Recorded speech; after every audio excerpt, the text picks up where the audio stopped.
Hello, everyone, and welcome back to the Beyond Worlds podcast, where we deep dive into the stories that stay with us, for better, weirder, or creepier. Today, we're heading into the strange, nostalgic, and totally bonkers world of Meddling Kids by Edgar Cantero. This 2017 novel is what happens when you take a group of teenage mystery solvers, think of Scooby-Doo, and fast forward a decade or two to find out what really happened after the final case. Except this time, the monsters might actually be real, there's some serious Lovecraftian horror in the mix, and oh yeah, one of them might be a ghost. We'll talk about childhood trauma, cosmic horror, found family, and whether or not the blend of comedy and horror actually works. Spoiler-free impressions are up first, and then we'll dig into the wild ride that is genre-bending book. Grab your flashlight, your dog, and let's head to Sleepy Lake.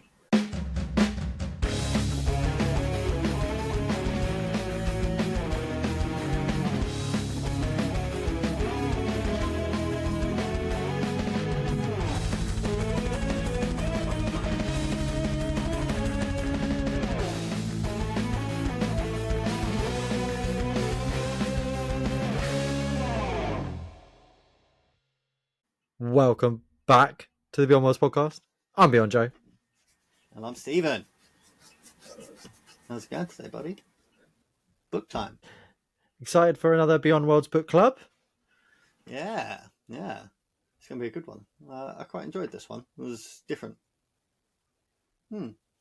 Like, I wouldn't put it, like, up there as a great literary masterclass or anything. It was fun. I never. So obviously we're quite new to this. Like me and you doing this. Well, we've been doing it nearly a year, but in the sense of we've been doing a lot of more fantasy stuff, haven't we? So this is the first where it sort of divulges a bit more into maybe a bit more like real life, but not real life. Yeah. Well, we'll get into it. Yeah. So this week we're chatting about Meddling Kids for those of you that listened to the last episode, and if you didn't, that's the book we're reviewing. It's a kind of spooky genre blend of Lovecraftian horror nonsense and Scooby-Doo. Yeah. Quite literally, almost. Scooby-Doo with a bit of Enid Blyton thrown in. Yeah. Famous Five. There was another one that was like the Famous Five, wasn't there? I can't remember that one. Yeah. It wasn't Enid Blyton. I think there was like 7 of them. Or something 7. Yeah, I can't. I can picture it, but I can't. For the life of yeah. me. The kids we read as books, the books we read as kids. But yeah, interesting because Scooby-Doo wasn't a book. Well, not that I know of. It was just a cartoon, wasn't it? So. Yeah. I don't know. I never read Scooby-Doo, but I read the Famous Five. That's for sure. Yes. And this one's a standalone. So we often read series. Well, the first in a series. We haven't actually read any of a series yet, just the first book. But this one is a standalone. So, you know, we've had a couple of them, but this one is just its own thing. It's kind of nice because, you know, like all the books we've picked, there's like those extra plot points that don't get resolved in that first book that you're like, oh man, I've got to go to the next book. And this one just, it feels like they could do a series of this book. Yeah. I think it sort of works better as standalone. I don't think I would read another one. Unless, I suppose the story would have been written differently. There would have been that sort of parts of the book would have been for that overarching story. But I guess it could maybe not really, because like I said, like Famous Five sort of stuff, it was all standalone. There were like lots of them, but they were all standalone stories. There wasn't really like that multiverse. No, exactly. But you know what I mean? Universe of stuff. They don't really reference old things from what I can remember. So just, I mean, would you recommend it? Yeah, I'd recommend it. Like I said, it didn't like grip me like other books, but I think maybe it's because I didn't have like as much sit down time to just bang a couple of hours out until the end, and because like I've been doing a lot of reading at work, and now I can't do that anymore. So yeah, it was like 10-15 minutes here and there, so I didn't really ever get proper stuck into the book. It was just like little bits here and there. But yeah, it was different and interesting. I think this is one of the ones from the book club that I've read the quickest. I think maybe partly just their writing style and things like that. But I did really feel myself just wanting to sort of find out what was going on. When I was near the end of it, I definitely slowed down because once like a lot of it had sort of I mean, even talking about like the last sort of chapter, if you like, I was like, okay, well, I'll get to it when I get to it. I feel like I know what's happening now. But yeah, one of the weird things is his writing style, which we I think we discussed on another podcast. I don't know if we discussed it or we. It might have been while we were playing something. Yeah, I Maybe. think you're right. That might have been It on must have stream. been. Oh no, we did talk a little bit about it.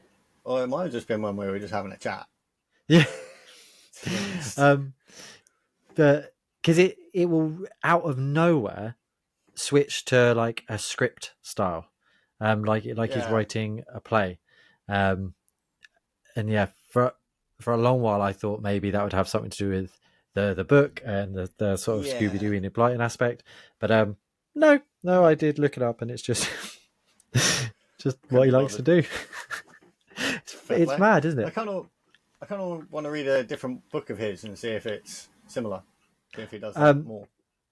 Well, apparently he does. Apparently that sort of the jumping from script to just descriptive writing style. I don't even know how you. Yeah. I don't know the correct way of wording it, but apparently that is just part of his writing style.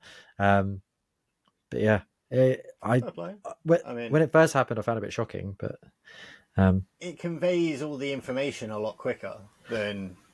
I'm like, well, I'll take that. That's fine. All good by me. Once I'd gotten used to it, that it was going to happen, I stopped questioning it and I just read it. But the first couple of times I was trying to like, oh, why has it happened now? Is it relevant? I kind of feel like it needs a foreword, just like, I'm going to do this. It means nothing. Like, don't read into it. It's just how I write. That sort of thinking sort of works with this book though, because I was thinking that maybe it was like there would be some sort of TV show or movie or play aspect of it, so it sort of gets you thinking about that, and because of all the spookiness that's going on, it works. Like, I don't think it wouldn't work in a fantasy book, you know, like you need all that like little descriptions of how they said things, whereas this you're just like, cool, bang bang bang bang bang bang bang. Like, they don't need to say this in a certain way. They're playing a stupid fucking word game. Let's just play the word game. Get it done. Oh, the word game, yeah. That was fun. It was fun. I didn't get any of the words. No. Oh no, I might got one. I don't think I got any of them. Not at all. Okay. So yeah, but I'm also not the sort of wordy guy. So that's just I'm not, as you can tell from the podcast and me often going no. Yeah. But yeah, otherwise, I thought there was no spelling mistakes that I could tell of, and that's often something that you laugh. The amount of times they're in books, and it's just like, yeah, I'm out. You've like, and I can't spell, so when I find them, it frustrates me. So yeah, good publisher there. Publisher, whoever checks his book, editor did a good job. So yeah, good fun book. What did you think of the themes? Oh, smash them. Themes. So, I mean, I don't think about that stuff too much when I'm reading. I just try and read for the sake of reading. But like, how do I word it? Like the whole mixing of like the Scooby Doo elements of it with the real life stuff, I thought was very good. Like, I don't know how to word this. It's like the nostalgia versus reality sort of thing. Yeah. What happens when your childhood mysteries turn out to be a 7,000 foot tall Lovecraftian monster of doom? Spoilers to follow. / just. Oh yeah, as always, there's spoilers. There's a big old Cthulhu-esque thingy that you can't pronounce the name of. Yeah. Yeah, there's too many T's. Don't make sense. But appreciate it. I wonder if that is one of like the Eldritch horrors. Yeah, I mean, very possibly, right? Because like the way like they reference lots of other books that have supernatural elements that were trying to keep knowledge alive, sort of thing. That made me wonder. But my like the Kindle Sense thing didn't give me any like highlights and look at this sort of thing. So I didn't think too much extra of it. But thinking about it like in retrospect, it was might a have to very go like have a look, see if we can summon Thugatatoa. it was like a very Cthulhu sort of demon, wasn't it? Like, I think so. I did spend, obviously, the themes of like friendship really really strong in it. Yeah. Togetherness, found family. I thought they did a lot of building that in the first front end of the book. Yeah. And I understand why, because they didn't really have much time to do it.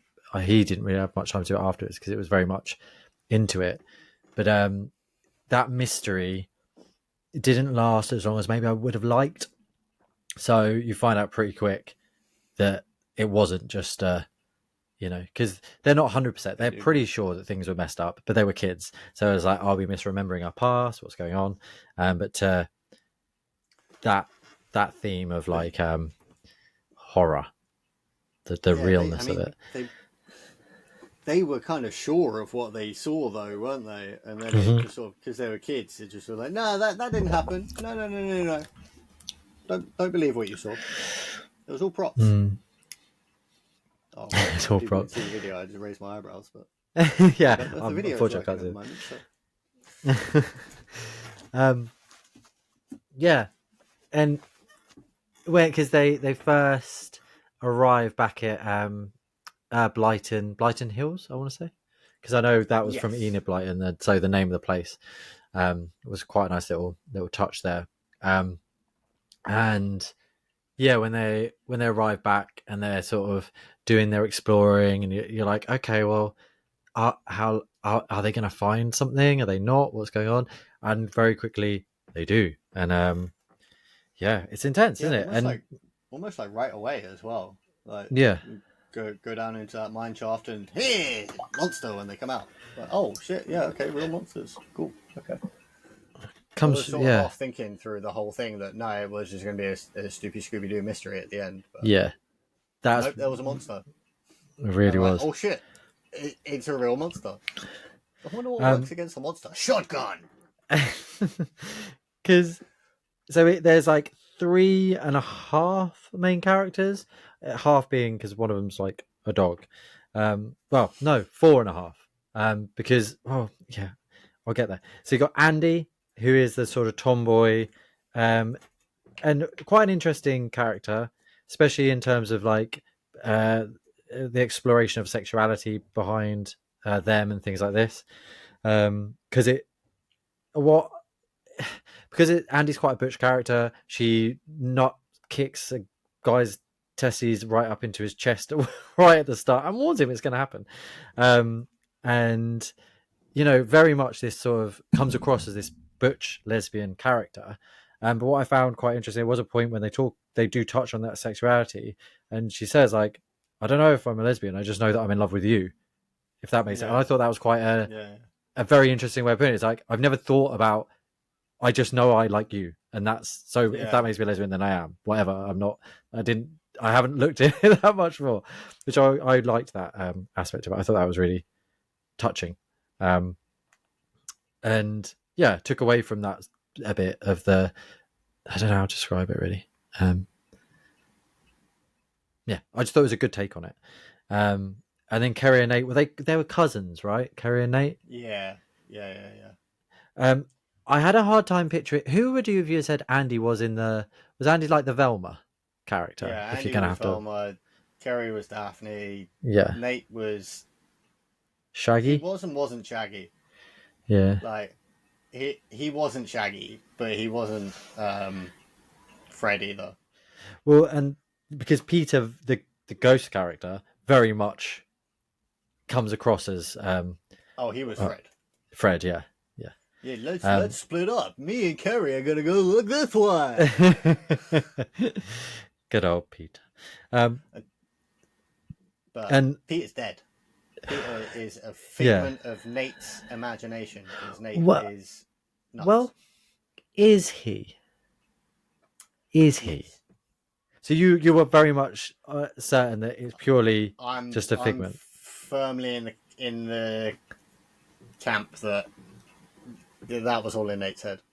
because so something happens with Peter. There was also before we get there, Tim the dog, who is a Weimaraner, who has more going for him than meets the eye, which we find out later on, well, right at the very end. But yeah, he's a very good boy, very very good boy, and one of my favorite characters in the whole book. Bless him, gets like half eaten and still kicks ass for his owner. Yeah, Um, he's but Penguin Man. It's all good. so throughout the story, Nate is talking to Peter, and you're dealing with necromancy, so people raising spirits from the dead and things like this. You're dealing with like spirits that, in theory, attach their souls onto other people. A lot of stuff that begs you to question. And Peter's body is resurrected throughout the. Yep. You find out by the story, and it does beg my question. Then, well, what if his soul at the same time was resurrected and just clung to Nate? That's what was in my head. So, without going too like spookily deep into the whole necromancy side of it, they did mention it just being like an avatar. So there's a difference between resurrecting somebody and just like true resurrection, and then just being like an avatar of the person. I can't describe it very well, but there was a like it almost seemed like a bit of a throwaway line. Yeah. But the Dunia, whatever her name was, the spooky witch that didn't see her come in. She explains it like in like a throwaway line when she's doing her whole villain. Yeah, I've won talk. Yeah. I genuinely do still. I think Nate was nuts. I mean, he was hallucinating. He wasn't on his full meds because Peter was talking to him for a while. Like it doesn't say when that started happening. My understanding was it was when he died.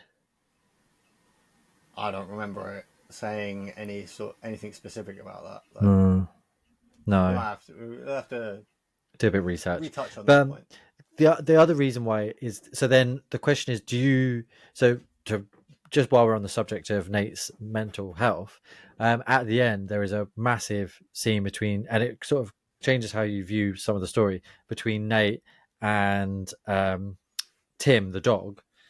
And do you think that was in Nate's head, or do you think there is actually a spirit that resides within Tim the dog? See, that one's a little trickier. I think that one was legit because the way that they explained it, Tim.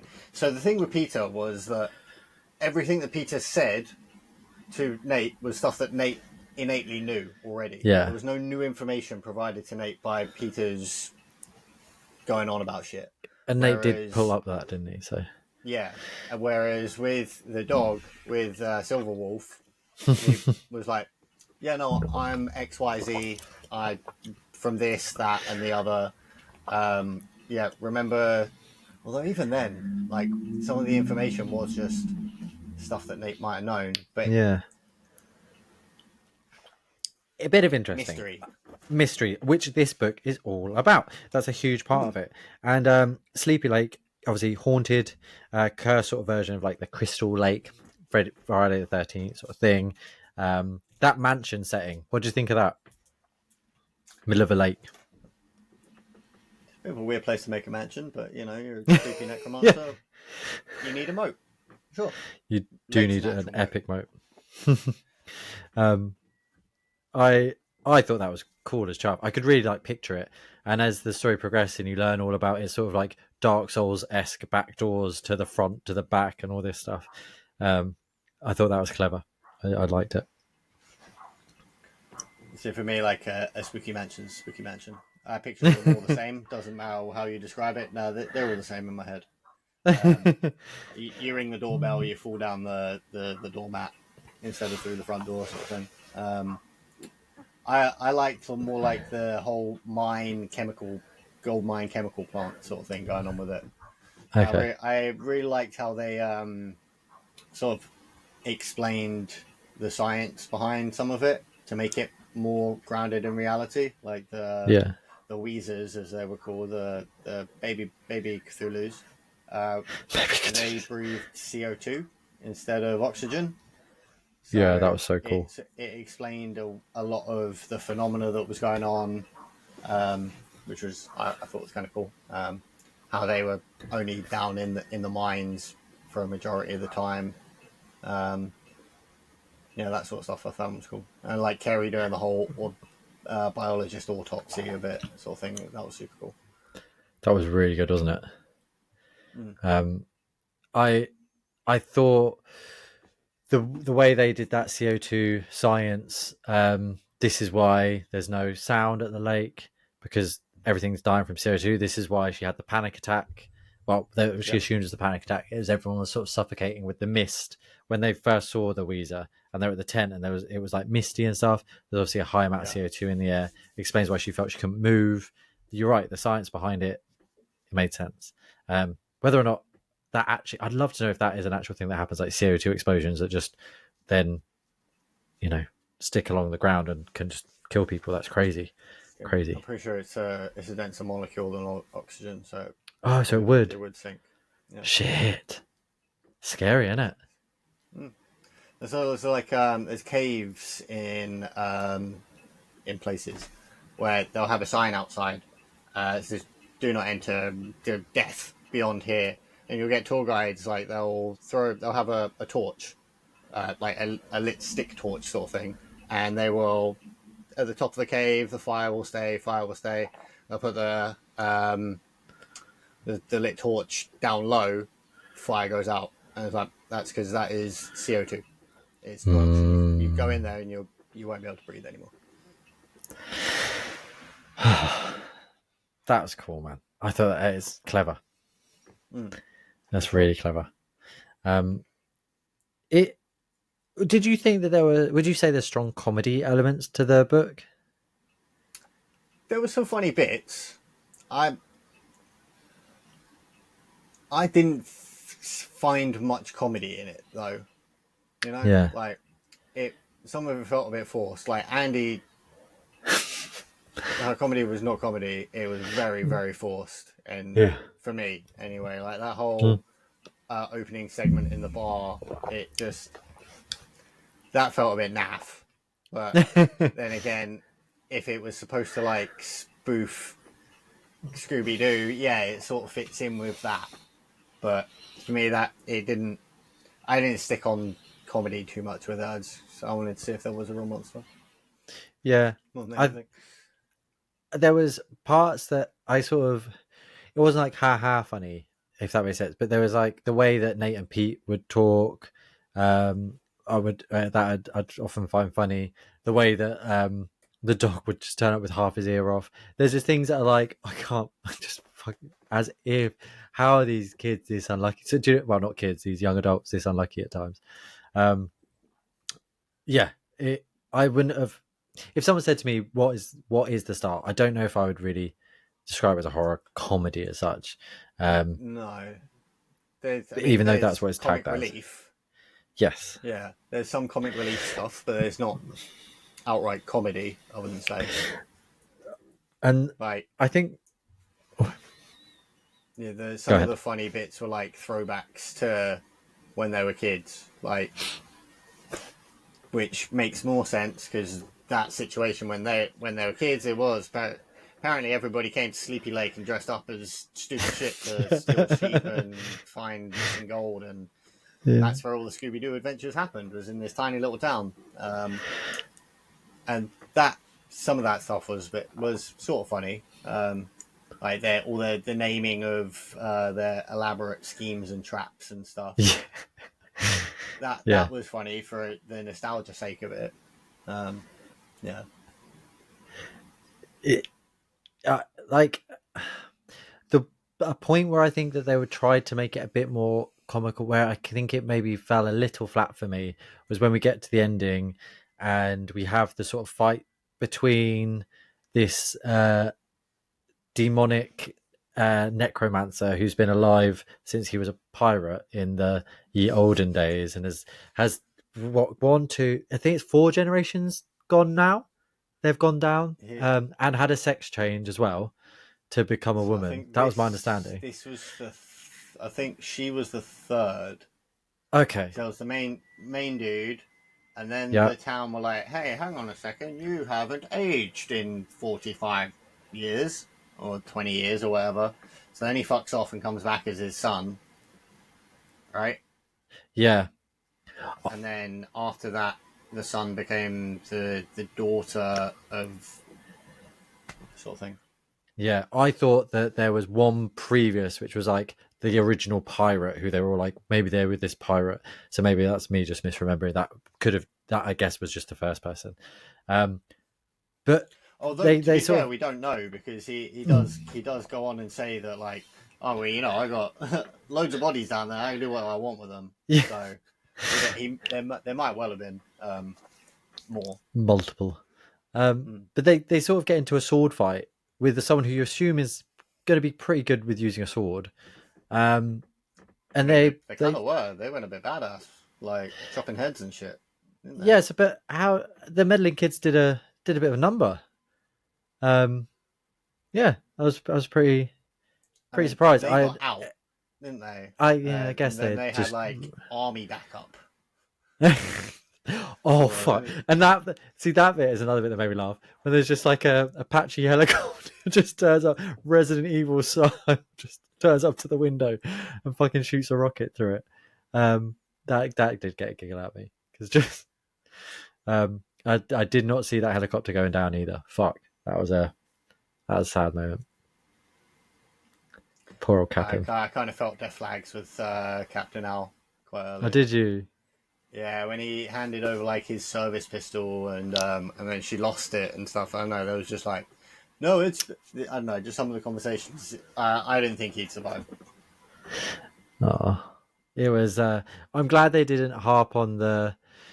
With a story like this, you can often have them fighting against the status quo, like the police and the people in charge, and trying to prove everything. I like that they were on Yeah. board from the start. I thought that was just one thing we didn't need. Well, I So mean, yeah, when someone turns up at your police station with a monster, and they're like, dude, this head ain't coming off. There ain't no mask here, bro. What the fuck? Look at this thing. It's got claws the size of my face. It tried to eat me. fair. Oh, excuse me. And look, it's like, it's Fair. melting already. Yeah. Yeah, that melting was messed up. I was really messed up. It did I love sort of that help bit. that the police chief was like descendant of proper Native American tribes. Like he knew the stories. Yes. Yeah, because he was the first person who introduced the Tatakotakotuko, wasn't he? Yeah, yeah. How did you feel about that conclusion I of thought the whole the ending story? happened way too quickly. Yeah, in agreement. Way too quickly. For all that build up for them to be like, oh, yeah, cool. This is what we do. Like, that was proper Scooby Doo, though, I kind of think. But It was very scary. it could have been fleshed out a little bit more.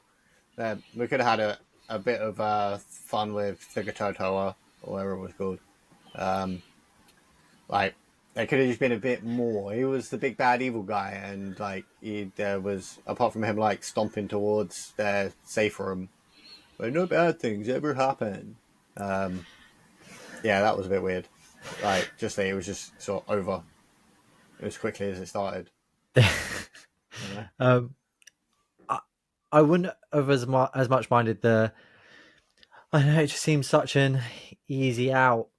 Just we'll just read this spell of the book that Oh we yeah, just look, happened to have. It was I just like, read the Necronomicon. and the way he. So at one point they're talking about how important words are, and it's really important you say the right words, blah blah. Blah. And then at the end they're like, oh yeah, the other person spent all night doing this. That's how they summon them. Oh, I can tell you what, I'll pass out the paper to all of you so we can all read out a page at the same time. He was like, what? And then they said, like, oh, pronunciation doesn't matter. I think it probably does. I mean, based on the world you've set up and created, I think it probably does. The thing just as counterpoint, like it's all speculation to them. They have no fucking clue what they winged it hard and got lucky. You're very lucky though. Like, so, you know, making shit up on the fly is like, well, you know, we don't know if it's going to work, so we might as well try it this way because who knows what the fuck's going to happen anyway. Might as well get this out of the way quickly. And that didn't like throw me out or anything. To me, that was like, oh yeah, that makes sense. You need to read a 5-page spell. Everybody read the page. But then also like, does not the order matter? You know. Yeah. But again, I guess we don't the know answer magic. The answer is no, it doesn't, and the answer is no. You can just say it. Yeah, and apparently, and they like sent him back to space. Yeah, that was a. So it turns out it's a space demon. He was an alien. Yeah, it was an alien space galactic cosmic entity thingy. Yeah, that was interesting. The demonic pirate Dura person turns out to have not died from the Apache helicopter explosion. Yep. That was were they in the Canary? Oh shit! I didn't even. No, because when they came out, they were half mauled. Okay, cool. No. Because the way the sentence structure was, it started talking about the Canary, and then it. Because I need to have a look, but I thought like the last line that they said was in italics, so either that was a thought or not actual spoken word. Generally, that denotes. But where's the book? I don't know where it is. It's not here. Yeah, my understanding was Canary was there. It was like I was picturing it like a movie because he kept on describing like very cinematic stuff, and I picture like imagine a gravestone and the bird comes and flies, lands on it, and then flutters off because it hears something and that's a hand sort of coming out going like, Rawr! And I'm sure Edgar described it as like missing half its face sort of thing, and so ready to start the cycle again. Suddenly, because it went, like shit, I missed it. That was funny. Just like because it said, all I want to do is see the Tokotoko. So suddenly, the leather watchtower collapsed under the Canary's feet, and the poor scared thing barely held itself in the air, heart skipping about 200 meters a minute, as it scurried out of the way of a broken mammal jacking up from the grave. Oh yeah, cool. Spraying stones into it. Yes, yeah, so it was her. Yeah, but only half. Like a very this is like dead, like zombified version of.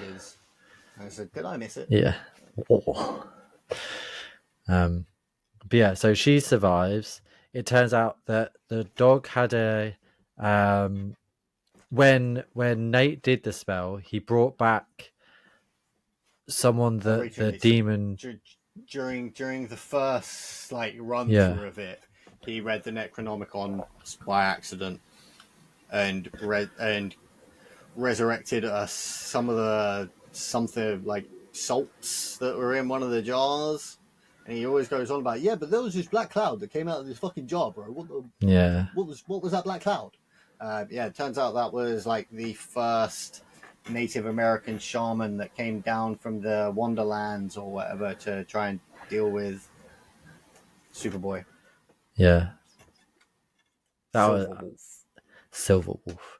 But because it was a weird way of describing it, because it was like, because again, he was like, but how can that be possible? You're like, your generation's old. And he was like, listen, the demon dude did it the necromancer managed it. We're just dogs. We all look very similar. Like it's easy. Much easier. Much easier with some doggies. I think he said as well, it's easier to transfer than like doing it the first time. That was a struggle, but once he's in something, swapping to something else is quite easy. Yeah. Very cool. Very cool. I'm no regrets about reading it at all. No regrets. No. It was a nice change up. We've done a lot of fantasy stuff from me, and then your ones have been quite a mix. Yeah, I've been trying to just get a bit of this, get a bit of that, mix it up a bit, keep it fresh. I really wasn't sure how this one was going to go down. This was one of the ones that I was really like, I really don't want it to be another. Canticle for Leibwich, which again isn't a bad book, but it just wasn't a thrilling read.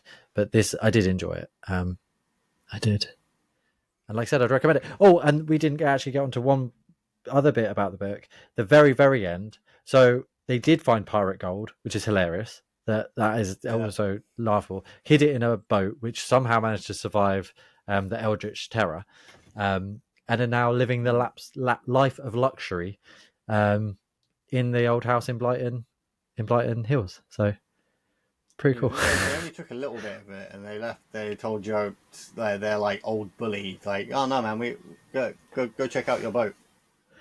I mean, we ain't leaving here though. We're staying here now. We're just gonna stay in Auntie's house. We're gonna be lesbians. Nate, you don't have to go back to the crazy bin. Which I didn't like that they named it Arkham. Yeah, but Blighton Hill, Silent Hill, Blighton. It's all pulling from everything, isn't it? That's what it does. The book's trying to tingle your memories. On the nose, though. I was like, bro, come on. you can think of a better name which sounds more realistic. Unless they were just calling it Arkham for the lols. Well, actually, to be fair, it may not have actually been called Arkham. It could have just been their jokey name for it. Which means Batman's a comic in the books. Yes, it would mean Batman's a comic in the books. You always need Batman. You always need Batman. There was something else. Talking about that relationship, even though, like you said, they are lesbian, something else that was interesting about it is the girl who is in a relationship now with her old best friend Andy, who was previously known as Andrea but likes to be called Andy.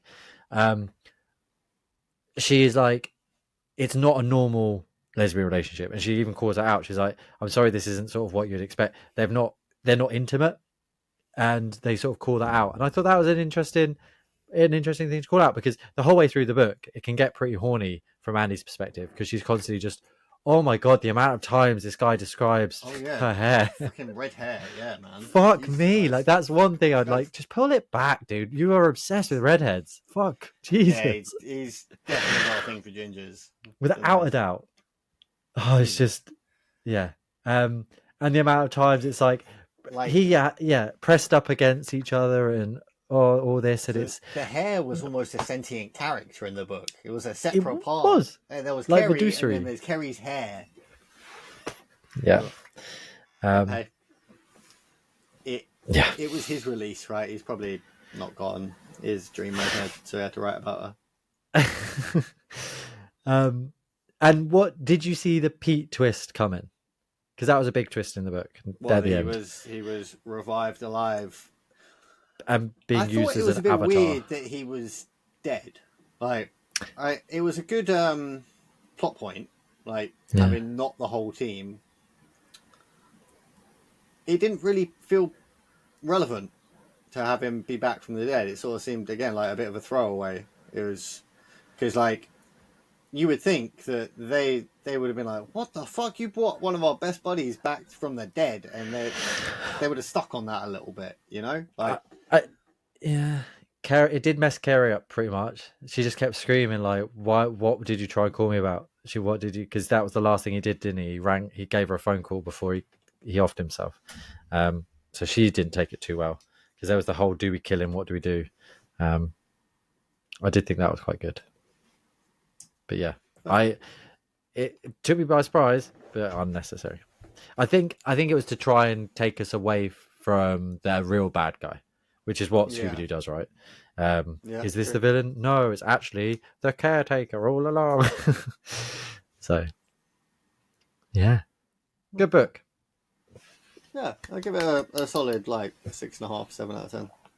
Yeah, and I think that's saying something for the amount of books you've read. You've got a lot to sort of compare it to. So Yeah. good October book. Very much recommend it for a Halloween read Yeah, if people have. yeah. Um, It would definitely be a good like October read if you yeah, haven't. If you're into like horror books, but you want like a bit of a palate cleanser, I would say this is like it'll probably. It's not gonna. It's not like Stephen King. It's not no. I don't know any other horror writers. It's not Stephen King's horror book, but it's got some elements in it. Well, It's not a hard read. It's no. quite well written. It would be a good palate cleanser if you're between some big spooky stuff, you know. And if you're finished with it and you haven't watched for whatever reason Stephen King's It, um, most specifically the original Stephen King's It, all the way back from what was it, the 70s, 80s, go watch that because it's very similar. That's another thing about this is it's kind of It, but no, I don't think that's a bad thing. That's a great film. So yeah, I kind of want to read wow, it at some point because I know like he's like a weird dimension alien that gets beaten by a like benevolent space turtle or some I shit. didn't know about the turtle. That would be good to Yeah, find out yeah, about. yeah, dude. There's like some. It's almost like the lion turtles from Avatar. Like it's Okay, one of them sort of thing. cool. Yeah. Well, that's it So for Meddling Kids. What's up next? So we're gonna stick with the spooky ones. I think Oh, we're gonna go to this is not going to be a big read. I honestly we could probably review this next week if we won't go next by a couple of days. But this is a book from my childhood, and it is by like my favorite author from my youth. And his name is Darren Charm, and we are going to be reading book one of the Demon Arthur okay.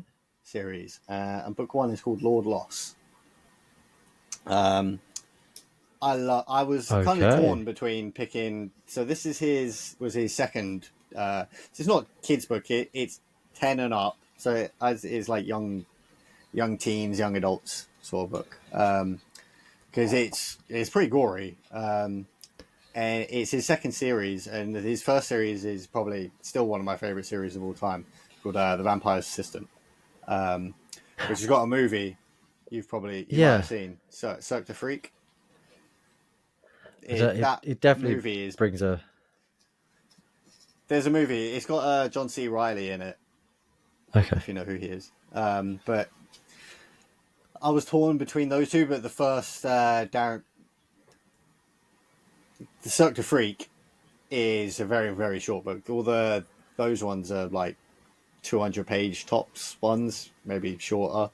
There's trilogies for each, so you can write. I think there's 12 books, but then they've been released as single volumes, and then there's trilogies.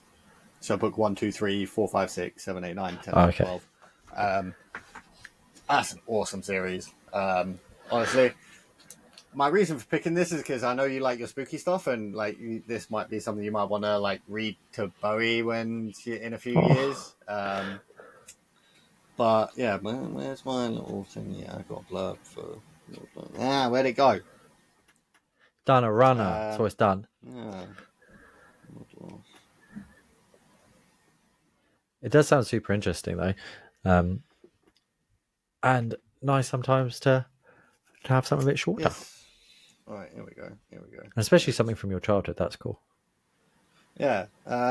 So when Grubbs Grady first encounters Lord Loss and his evil minions, he learns three things: the world is vicious, magic is possible, demons are real. He thinks he will never again witness such a terrible night of death and darkness. He is wrong. Um, Super cool series. I loved it. Right, I owned all of them at one point. like all in hardback. I have met Darren Shan twice and got all books signed by him. Oh, sick. I did have a picture of him like choking me out. Like he did it. That was like his thing. He would say, "Yeah, come on, let's get a picture," and he'd pretend to choke you. Yeah, he's a super nice guy. I've still got one of his series of books. I think I mentioned to you before. It's like his adult series. It's like crime noir sort of thing, but supernatural crime noir. But I think Lord Lost is a fun book, and you know, they're not big books, and you know, I've picked some pretty big books, so I think we tone them back a bit, so there's less reading for people to do. Well, the thing I like about this series is like Grubbs Grady is he's the like main character of the series, but there's 3 or 4 main characters. So book 1 is about Grubbs, book 2 is about someone else, book 3 is about Grubbs, book 4 is about another someone else, and that other someone else is like that book 4 is actually the very beginning of the story. Okay. And they like chess. Chess is played a lot in this. It plays a big part of the series. There's lots of twists and turns throughout the whole series. It's very good. I enjoyed it. Well, Sweet. I loved it. So, it'll be a fun one to chat about, I think. Yeah. Brilliant. Oh man, the old covers went hard as well. The new covers are a bit meh, I think. But the old covers for the books went proper hard. There's some wicked cover art. Old school covers were so much better for kids, man. I don't know what's happened, but then I think I'm of the age. I think the 90s were better for everything. You can't see my video, can you? I was going to show you I can't. For some reason, just black. I'll send it to you. Yeah, send it to me. Well, there you have it. That's for the next we say month. We try and do it once a month. The next month's book club book. So get on it. Next week we will be chatting about Comic-Con, which we're going to in a couple of days. So I don't know what we got up to there. As you know, we got a lot, and this time we're going on a Friday. Last time we went on Sunday, and it wasn't everything that we had hoped. Let's see if Friday's any different. I'm interested to see. I've never been on a Friday. I've only ever been on Saturdays and Sundays. So I'm wondering. A lot of people might not be there. Hopefully, or there might be more people there. Might be more degenerates there because then they'll go out all dressed in cosplay and shit afterwards. Yeah. You'll get the people that are staying in the hotels in the area, won't you? Yeah. And everyone will be fresh. We got a goddamn trading card game. I'm looking forward to it. We got to get there quick. Yeah, well, you got to get there quick. I'm going to be. And we will also. I'll get there quick on our behalf, so don't worry. Yeah. I was like to Belle, like, we're going to sign you up as well. She was like, I don't want to play cards. I was like, it's a special card. We're going to get it. That's the collector in me. It's okay. Like, I'll take my hair down. I'll be Belle. Or my hair being down. I'm not taking my hair down. Sorry. Again, they're not going to care. No. But yeah. So until next time, I've been Beyond Joe. I remain Stephen. Thanks for joining us. In another world.